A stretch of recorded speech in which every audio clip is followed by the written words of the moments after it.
Hello friends, welcome back to our channel.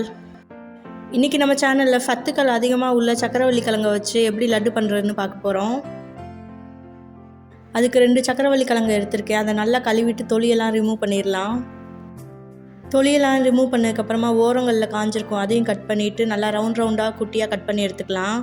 ஒரே மாதிரியே இந்த மாதிரி கட் பண்ணி எடுத்துக்கலாம். இதை இப்போ இட்லி பாத்திரத்தில் மாற்றி வேக வச்சு எடுத்துக்கலாம். இது 10 மினிட்ஸில் வெந்துடும். வெந்ததுக்கப்புறமா பார்க்கலாம். இப்போ பாருங்கள், கலர்லாம் மாறி சக்கரவள்ளி கிழங்கு நல்லா வெந்துருச்சு. இப்படி குத்தி பார்த்திங்கன்னா நல்லா சாஃப்டாக வந்துடும். இதை நல்லா ஆற வச்சுக்கலாம். ஆற வச்சதுக்கப்புறமா நல்லா மசிச்சுக்கலாம்.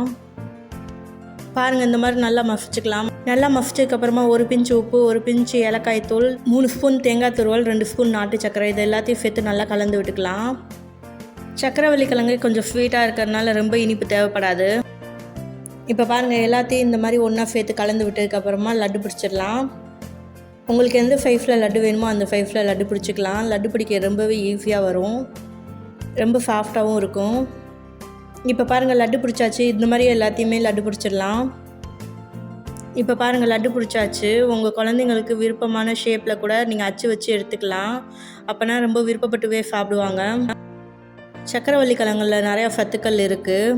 அதுவும் குழந்தைங்களுக்கு ரொம்பவே நல்லது. இதை ஈவினிங் ஸ்நாக்ஸாக கூட செஞ்சு கொடுக்கலாம். டேஸ்ட்டு ரொம்பவே நல்லாயிருக்கும். அதனால குழந்தைங்க விரும்பி சாப்பிடுவாங்க. நான் சும்மா கார்னிஷிங்காண்டி தேங்காய் துருவல் மேலே சேர்த்துக்கிறேன். அது சேர்த்தா டேஸ்ட்டும் நல்லாயிருக்கும். நீங்கள் வேணுன்னா நட்ஸ் கூட சேர்த்துக்கலாம். குழந்தைங்கள்லாம் தொலியை உரித்து பிஃபுன்னு கையில் ஒட்டும் அப்படின்னு சாப்பிட்றதுக்கு ரொம்பவே சிரமப்படுவாங்க. இந்த மாதிரி செஞ்சு கொடுத்தீங்கன்னா விருப்பப்பட்டு சாப்பிடுவாங்க. நீங்களும் இதே போலவே ட்ரை பண்ணி பாருங்கள். தேங்க்ஸ் ஃபார் வாட்சிங்.